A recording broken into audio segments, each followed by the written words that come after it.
ஸ்ரீமத்யை கோதாய நமः. கைசிகி ஏகாதசி மகாத்மியம். ஸ்ரீசைலேஷதயாபாத்திரம் தீபக்ஜாதிகுணார்ணவம் யதியந்திர பிரவணம் வந்தே ரம்யஜாமாதரம் முனிம் கர்க்கடே பூர்வபக்வன்யாம் துளசீகானனோத்பவாம் பாண்ட்யே விஸ்வம்பராம் கோதாம் வந்தே ஸ்ரீரங்கநாயகீம். கருடாய நமஸ்துभ्यं நமஸ்தே பக்ஷிணாம் பதே நபோகமாதிராஜாய சுவர்ணாய நமோ நமः. ராமானுஜபதாம்போஜ சம்ஸ்கிருதம் குணபாரிதம் தயாபாலமுனிம் வந்தே வேதாந்தபரிநிஷ்டிதம். ஸ்ரீகௌசிகான்வயசுதாம் புதிபூர்ணச்சந்திரம் ஸ்ரீவேங்கடார்யபதபங்கஜபங்கராஜம் ஸ்ரீகிருஷ்ணபரியதனூஜம் ததபாப்தபோதம் ஸ்ரீராகவார்ய குருமன்வஹமாஸ்ரயாமி. ஸ்ரீமத்யை கோதாய நமः. வருஷத்தில் பொதுவாக 24 ஏகாதசி வரும். 12 சுக்லபக்ஷ ஏகாதசி, 12 கிருஷ்ணபக்ஷ ஏகாதசி. இதில் ஒவ்வொரு ஏகாதசிக்கும் ஏகாதசி பிரதம்னாலே அது விசேஷமானது. இந்த விசேஷமாக எல்லா ஏகாதசிக்கும் எல்லாராலையும் இருக்க முடியாது. காரணம் அவருடைய உத்தியோகம் உள்ள நடைமுறைகள் எல்லாமே ஒத்து வராது. இந்த சமயத்தில் என்ன பண்ணணும் அப்படின்னாக்க, விசேஷமாக இந்த கைசிக ஏகாதசி இதில் நம்ம விரதம் இருந்து முடித்தோம் அப்படின்னு சொன்னாக்க அனைத்து ஏகாதசியிலும் இருந்த பலனானது இந்த ஒரே நல்லா கிடைக்கும். அவ்வளோ விசேஷமான ஒரு ஏகாதசி. இதன் பெருமை என்ன அப்படின்னாக்க, எம்பெருமானே பிராட்டிக்கு என்னுடைய மகாத்மியத்தை விசேஷமாக சொல்கிறார். ஒரு பக்தனுடைய ஒரு விஷயத்தை அவர் சொல்கிறார். என்ன சொல்கிறார் அப்படின்னாக்க, விசேஷமாக இது கைசிகை ஏகாதசிங்கிறது வராக புராணத்தில் வருது. ஒரு தரம் ஜலப்பிரளயெல்லாம் ஏற்பட்டு எல்லா பூமியெல்லாம் உள்ள மூழ்கினதும் எம்பெருமான் வராக அவதாரம் எடுக்கிறார். உடனே பூமி பிராட்டி ஒரு மடியில் உட்காந்து இந்த ஆசாயெல்லாம் தீர அப்படியே ஒரு நிமிஷம் உட்காந்துட்டு உடனே பாட்டி எம்பெருமான் எல்லாருக்குமே என்னென்ன பக்தருடைய நினைவே தான் எப்போதும் இருக்கும். அதனால் எம்பெருமானுக்கு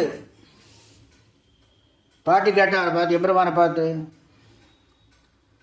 இந்த பூலோகத்தில் உள்ள ஜனங்கள்லாம் துயர் தீர என்ன செய்யணும்னு கேட்டேன். அதற்கு எம்பெருமான் பக்தி அப்படிங்கிறத பற்றி விசேஷமாக போய் சொல்கிறார். அது இருந்தாலே போகிறோம், பக்தி இருந்தாலே போகிறோம், எல்லா கஷ்டத்தையும் தாண்டி வரலாம் அப்படிங்கிறதுடைய ஒரு விஷயம்தான் இந்த கைசிக புராணம். தென் தேசத்தில் மகேந்திர பர்வதத்தை கொண்ட திவ்ய தேசம் திருக்குறுங்குடி. இங்கு பிறந்த ஒரு ஜென்மம். அவன் என்னென்ன, அவன் பேர் என்ன அப்படின்னாக்க அம்பாடுவான். அவன் மிகுந்த திருக்குறளை நம்பிட்டே ஒரு பக்தியிலேயே இருந்தான். அவனுக்கு அதை தவிர திருக்குறளை நம்பி தவிர வேறு எதுவுமே அவனுக்கு தெரியாது. அவ்வளோ விசேஷமாக இருந்தான். அவனுக்கு என்ன அப்படின்னாக்க, காத்தா பிரம்ம முகூர்த்தத்தில் போய் குளிச்சுட்டு பிரம்ம முகூர்த்தத்தில் போய் எம்பெருமானுக்கு திருப்பள்ளி அடித்து பாடுவான். கைசிகம்ங்கிற பேரில் அதை பாடுவான். வீணை வச்சுன்னு பாடிக்கிட்டு இருப்பான். எப்படி பல நாட்கள் அவன் பிறந்தவரையிலேருந்து அதான் பண்ணிகிட்டு இருக்காங்க. இப்படி வரும்போது ஒரு நாள் கைசிகை ஏகாதசி வந்தது. உடனே அன்னைக்கு ஃபுல்லாக விரதம் இருந்து மறுநாள் காலை பிரம்ம முகூர்த்தத்தில் எம்பெருமான் நம்பியை பாடி அந்த விரதத்தை முடிக்கிறதுக்காக அவன் வேகமாக சென்று கொண்டிருந்தான். அப்பொழுது ஒரு பிரம்மராட்சசன் காட்டு வழியில் செல்லும்போது அது பிரம்மராட்சசனை பிடிச்சி, ஏய், நான் பல நாட்களாக பட்னியாய் அலைகின்றேன், எம்பெருமானே எனக்கு உன்னை உணவாக கொடுத்திருக்கிறான், ஆஹா என்று மிகவும் கர்ஜனையுடன் சந்தோஷத்துடன் சொன்னான். நம்பாடுவான் அவனை பார்த்து, ஆஹா, இப்பேற்பட்ட ஒரு ராட்சசனாக இருக்கேன், இவன் நம்ம பிடிச்சிட்டா விடமாட்டான் நம்மளை. ஆனாலும் அவன்கிட்ட சொன்னான், பா, நீ என்னை சாப்பிடு, எனக்கு எந்த விதமான வருத்தமும் கிடையாது. ஆனால் நான் உனக்கு ஒரு பிரதிஜை படித்தரேன். நான் இப்போ ஏகாதசி விரதம் வந்துட்டு வரேன், அது என்ன பூர்த்தி ஆகலை. போய் பிரம்மபுரத்தில் எம்பெருமான பாடி அந்த விரதத்தை பூர்த்தி பண்ணணும், அதுக்காக என்னை அனுப்பணும்னு கேட்டான். ஏண்டா, என் கையில் கிடைச்சவன் போயிட்டு திரும்பி வருவான் எங்கேயாவது? கண்டிப்பாக வரமாட்டான், இது எனக்கு நன்றாக தெரியும். நீ இந்த வார்த்தை சொல்கிறாயே, எப்படி வருவாய் என்று நம்பாழ்வானை பார்த்து பிரம்மராட்சசன் கேட்டான். பிரம்மராட்சசனே, உனக்கு நான் ஒரு 18 சபதங்கள் செய்து தருகிறேன், நீ என்னை இதை விட்டு விடு, நான் உனக்கு ஆகாரமாக கண்டிப்பாக வந்துடுவேன், எனக்கு இதனால் ஒரு கஷ்டமும் கிடையாது அப்படி கேட்டேன். அப்புறம் விடவே இல்லை. உடனே இந்த 18 சபதங்களையும் சொல்கிறான். சத்தியம் தவறினா அவருக்கு எந்த தண்டனை கிடைக்குமோ அந்த தண்டனை எனக்கு கிடைக்கட்டும், ஒன்று. ரெண்டாவது, அடுத்தவனுடைய பத்திரியை எவன் அடையணும்னு நினைக்கிறானோ அந்த பாவம் எனக்கு கிடைக்கட்டும். எவன் ஒருத்தன் சாப்பிடும்போது தான் என்ன சாப்பிட்டு அடுத்தவனுக்கு கொஞ்சம் இதுவாக கொடுக்குறானோ, நயவஞ்சகம்னு பேர், அதை எவன் செய்கிறானோ அந்த பாவம் எனக்கு கிடைக்கட்டும்.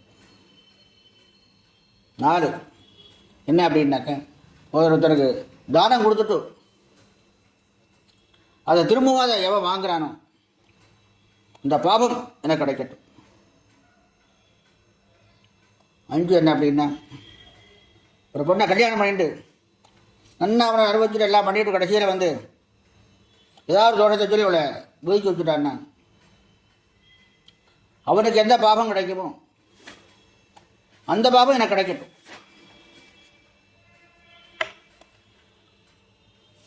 6வது, எவன் பிரத காலங்களில் தன் மனைவியை அடைகிறான் அனுபவிக்கிறான் அந்த பாவம் எனக்கு கிடைக்கட்டும். எவன் ஒரு வீட்டில் நல்லா சாப்பாடை சாப்பிட்டு கடைசியில் அவரையே தூஷணம் பண்ணுறானோ அந்த பாவம் கிடைக்கட்டும்.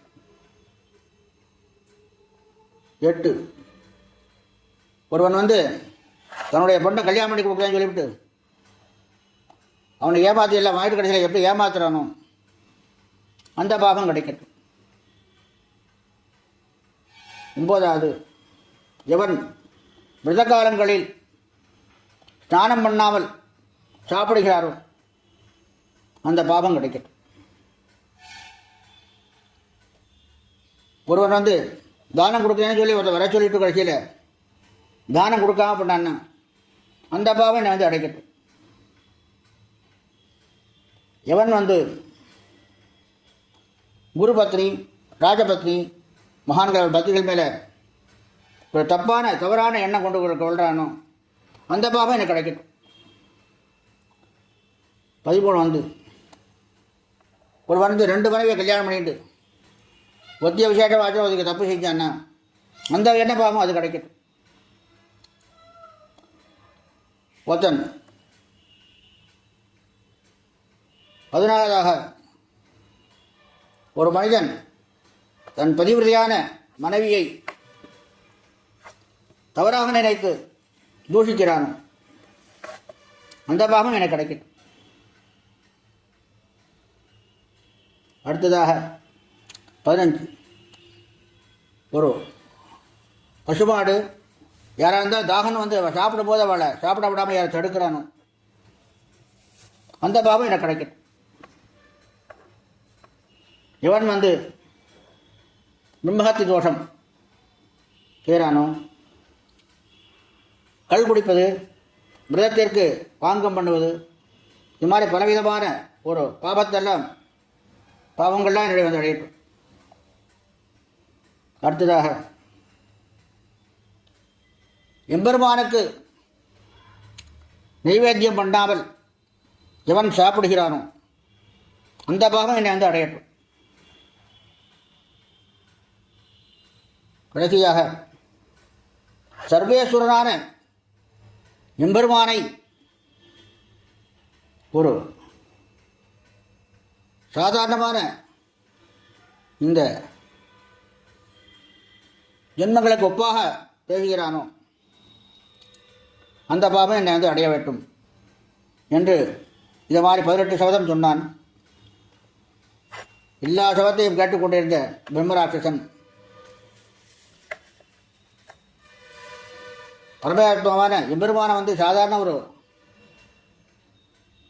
எப்படி தப்பாக நினைக்கிறானோ அவருடைய பாவம் அடைந்து சொன்னது உடனே அவனுக்கு என்ன ஆகுது? ஆஹா, இவன் நல்லவரு, பொய் சொல்லாதவன், இவனை பார்த்தால் சரி அப்படின்னா நீ விட்டு நீ போய் விரதத்தை முடித்து விட்டு வேகமாக வந்துவிடு, நான் மிகவும் பசியாக இருக்கிறேன் அப்படின்னு சொன்னான். இவனுக்கு அப்பா ஆஹா, இவனுக்கு என்ன, நம்ம விரதத்தை முடிக்கிறதுக்காக போகிறோம், எம்பெருமானை பாட போகிறோம், அவ்வளோ ஒரு சந்தோஷம் பண்ணும், மிக வேகமாக பண்ணும். போய் எம்பெருமான அந்த பிரம்ம முகூர்த்தத்தில் போனது அவனுக்கு என்ன ஆச்சு? அப்படியே ஆஹா, எம்பெருமான அங்கே போய் சொன்னது நின்னதான் அவனுக்கு ஒரு ஆனந்த கண்டின்னு சொல்கிறாள் இல்லையா? முரணா பார்த்துட்டு அவனை பார்த்து ஆஹா, எம்பெருமானே என் உயிரை போயிடுமோன்னு நினச்சேன், இப்படியே போயிடுமோன்னு நினச்சேன், உன்னை விரதத்தை முடிக்காமல் போயிடுமோன்னு நினச்சேன். ஆனால் நல்ல காலமாக அவனை பாட வந்து விட்டேன். இன்னமே எனக்கு எந்த விதமான ஒரு கவலையும் கிடையாது. எனக்கு இன்னமே எல்லாம் எம்பெருமான் இருக்கிறான் என்று மிகவும் சந்தோஷத்துடன் இருந்தார். உடனே எம்பெருமானை சந்தோஷமாக திருப்பள்ளியாட்சி பாட ஆரம்பித்தான். நாம் எம்பெருமானை பார்க்காவிட்டாலும் பரவாயில்லை, நாம் இங்கே கோயில் சொல்லாட்டாலும் பரவாயில்ல, பார்க்காட்டாலும் பரவாயில்ல, ஆனால் அவன் நம்மை பார்க்கின்றான், அவனை நாம் பாடம் கேட்கின்றான். ஒரே நம்பிக்கை, பக்தி. உடனே இவ்வளோ விசேஷமான ஒரு பக்தியுடைய மிகவும் தாழ்த்தப்பட்டவனான அவனுக்கு எம்பெருமானுக்கு ஒரு கருணை பிறந்து எம்பெருமானே அவனை பார்க்க வேண்டும் என்று பார்த்த அந்த சமயத்தில் கொடிமரம் நடுவில் இருந்தால் அவன் பார்வை நேரில் படவில்லை. உடனே கொடிமரமே கொஞ்சம் நகர்ந்துகொள், நான் நம்பாடுவானை பார்க்க வேண்டும் என்று தெரிவித்தார். கொடிமரமும் லேசாக நகர்ந்தது. இப்பொழுதும் நாம் திருக்குங்குடி சென்று பார்த்தால் இப்போவும் அதே திருக்கோலம் தெரியும். அங்கே வந்து லேசாக கொஞ்சம் நகர்ந்துருக்கும் கொடிக்கம்பம். எதுக்காக அப்படின்னாக்க எம்பெருமான் வந்து நம்பாடுவானை பார்க்கறதுக்காக அவருடைய உத்தரவின்படி கொஞ்சம் நகர்ந்துருது. இப்போ வந்து இவன் என்ன பாடிட்டே இருக்கா, உடனே அந்த ஒளியானது எம்பெருமான் நகர்ந்து அவனுடைய பார்வையானது ஒளியானது அவன் மேலே பட்டுது. ஆஹா, அவனுக்கு இவ்வளோ விசேஷமான ஒரு சந்தோஷம்னா, ஆஹா எம்பெருமானே அவ்வளோ சந்தோஷம், ஆஹா நமக்கு விரதத்தெல்லாம் முடிக்க முடியாமல் ஒரு பாவம் ஏற்படுமோன்னு அவ்வளோ கஷ்டப்பட்டோம், ஆனால் எம்பெருமானே நமக்கு இந்த ஒரு சேவை சாதிக்கிறான்னா அது ஒரு பாக்கியம். ஆஹா அச்சாவதார புரியத்திய நேரிலேயே பார்த்துட்டோம். இந்த ஜென்மமே சாபல்யம் அடைந்து விட்டது. இன்னமே நாம் இந்த பிரம்மராட்சசனுக்கு உணவாகலாம் அப்படின்னு கொண்டு உடனே உடனே எம்பெருமான் என்ன பண்ணான்னா, உடனே ஒரு நிமிஷம்தான் சேவை கிடைச்சதுமே நமக்கு எதுவும் தேவையில்லை. உடனே திரும்பி கிளம்பியான். உடனே வேகமாக, அதாவது வந்ததை காட்டு வேகமாக போகிறான். ஏன்னா பாவம், அவன் பிரம்மராட்சசன் பசியாக இருப்பான், அவனுக்கு ஆகாரமாக போக வேண்டும். அப்படி வேகமாக வந்தான். வேகமாக வந்துட்டே இருக்கும்போது ஒரு சுந்தர புருஷன் என்ன பண்ணார், நடுவில் வந்து அவனை நிறுத்தி, பா இப்போ வேகமாக போகிற எங்கே போகிற அப்படின்னு கேட்டு, இந்த மாதிரிலாம் போகாத, நடுவில் வந்து ஒரு பிரம்மராட்சசன் ஒருத்தர் இருக்கான், அவன் போனவனை சும்மா விட மாட்டான், சாப்பிடுவான், நீ வேற ஒரு பாதை இது மாதிரி குறுக்கு அந்த பாதையில் போயிடும் அப்படின்னு. அவன் வந்து ஆஹா அது எனக்கு தேவையில்லை, நாம் சொன்ன செய்து கொடுத்த சத்திய வார்த்தையை மீறக்கூடாது அப்படின்னு முன்னே சொல்லி வேகமாக கிளம்பினான். எம்பெருமானே சொன்னால் கேட்கல. இது அந்த சுந்தரபூஷன் யார், எம்பெருமானே வந்து ஒரு இது பண்ணி பார்க்குறேன். இவ்வளோ விஷமாக சத்தியம்தான் எனக்கு முக்கியம், சத்தியம் தவறக்கூடாது அப்படிங்கிறத தெரிஞ்சுட்டு வேகமாக போனான். போய் அந்த இவனை பார்த்து, பிரம்மராட்சசனை பார்த்து, பா நான் வந்துவிட்டேன், என்னுடைய விரதத்தை முடிச்சுட்டேன், இன்னமே என்னைய சாப்பிடலாம் அப்படி. பிரம்மராட்சசன் முன்னால் எவ்வளோ பசியாக இருந்தானோ, இப்போ இவனை பார்த்ததும் பசியே இல்லை. உடனே பார்த்துட்டு, பா பசியே இல்லையே, இவன் எப்படி சாப்பிட்றது உடனே கேட்டான் அவன்ட்டு. உடனே பிரம்மராட்சசன் வந்து இவனை பார்த்து, நம்பாடுவானை பார்த்து, பா எனக்கு பசி இல்லை, நீ வந்து இப்போ பாட்டு பாடிட்டு வந்தே இல்லையோ, அந்த பலனை எனக்கு கொடு, போகிறோம் மாட்டேன், சரி பாதி பலனாவது கொடு அப்படி. இல்லை வேண்டாம், நீ சாப்பிடு, நான் விட்டு என்ன பிரதிஜை பண்ணேன், உன் சாப்பாட்டை வந்துட்டேன்னு சொன்னேன், நீ சாப்பிட்டு சரி இப்படி யாமத்தின் பலனையாவது கூட அப்படின்னு. என்னை நீ தான் காப்பாற்றணும்னா, காப்பாற்றன்னு சொன்னாலே பிரிவாளுக்கு என்ன அப்படின்னா ஒரு ஏற்க குணம் வந்துடும். அதே போல் உடனே சரி நீ ஏன் பிரம்மராட்சசனா பிறந்த என்ன காரணம் அப்படின்னு கேட்டு, உடனே வந்து நான் வந்து பின்னால் பிராமண குலத்தில் தான் பிறந்திருந்தேன், எந்த விதமான அனுஷ்டானங்களும் கர்மானுஷ்டானங்கள் எதுவும் செய்யாமல் ஒரு பணத்தாசை, வேறு எந்த விதமான ஒன்றும் கிடையாது, பண ஆசை, நமக்கு நிறையா கொடியாக கிடைக்க வேண்டும், பணம் கிடைக்க வேண்டும், பணம் கிடைக்கும், அதே ஒரு ஆசை. அப்படிங்கிறதுக்காக ஒரு யாகம் பண்ண ஆரம்பித்தேன். யாகம் பண்ண ஆரம்பித்தாக்க ஒரு பெரிய இந்த யாகத்து நடுவில் என்ன ஆச்சு அப்படின்னா, என்னுடைய உயிரானது பிரிந்து விட்டது. அதனால் நான் வந்து இப்படி ஒரு பிரம்மராட்சசனாக பிறந்திருக்கேன் அப்படிங்கிறான். என்னுடைய உட்கருத்து என்ன அப்படின்னாக்க, நாம் எல்லாரும் அவரவர்களுக்கு உண்டான ஒரு அனுஷ்டானங்கள் கர்மானுஷ்டானங்களை கண்டிப்பாக செய்ய வேண்டும். கண்டிப்பாக செய்யாமல் எந்த விதமான பக்தி செய்தாலும் அதை எம்பெருமான் ஏற்றுக்கொள்ள மாட்டான் அப்படின்னு ஒரு விசேஷமான ஒரு உள்கருத்து இது. அதனால் நம்ம என்ன பண்ணாலும், என்ன தான தர்மங்கள் பண்ணாலும் அவரவர்கள் கர்மாக்களை கண்டிப்பாக செய்ய வேண்டும். அதனால் இப்போது நான் பிரம்மராட்சசனாக தெரிந்து கொண்டிருக்கிறேன். நீ வந்து என்னைய தயை கூர்ந்து காப்பாற்றணும் அப்படின்னு அவனை சரணடைஞ்சான். உடனே நம்பாடுவானம் அதன்படி நான் நேற்றிரவு கைசிகம் என்ற பண்பாடினேன். அதனால் வரும் பலனை அப்படியே உனக்கு தானமாக கொடுக்கிறேன் என்று நீ ராட்சச ஜென்மத்திலிருந்து விடுபட்டு மோட்சத்தை அடைவாய் என்று நம்பாடுவான் தெரிவித்தான். நம்பாடுவானின் வரத்தை பெற்ற பிரம்மராட்சசனும் ராட்சச ஜென்மத்திலிருந்து விடுபட்டு நல்ல குணத்தில் பிறந்து பகவத் பக்தனாக இருந்து மோட்சத்தை அடைந்தான். நம்பாடுவானும் நெடுங்காலம் அழகிய நம்பியை எம்பெருமானை பாடி மிகவும் பக்தியிலே இருந்த ஒரு விசேஷமாக மோட்சத்தை அடைந்தான். இந்த ஒரு விசேஷமான ஒரு கைசை ஏகாய மகாத்மியம் ஒரு மிக விசேஷமான ஒன்று. இந்த மகாத்மியத்தை வராக புராணம் நாம் கைசி ஏகாதசி துவாதசி என்று வாசிக்கலாம். வாசிக்க முடியாதவர்கள் கேட்கலாம். வைஷ்ணவ பெருமாள் சந்தைகள் அனைத்திலும்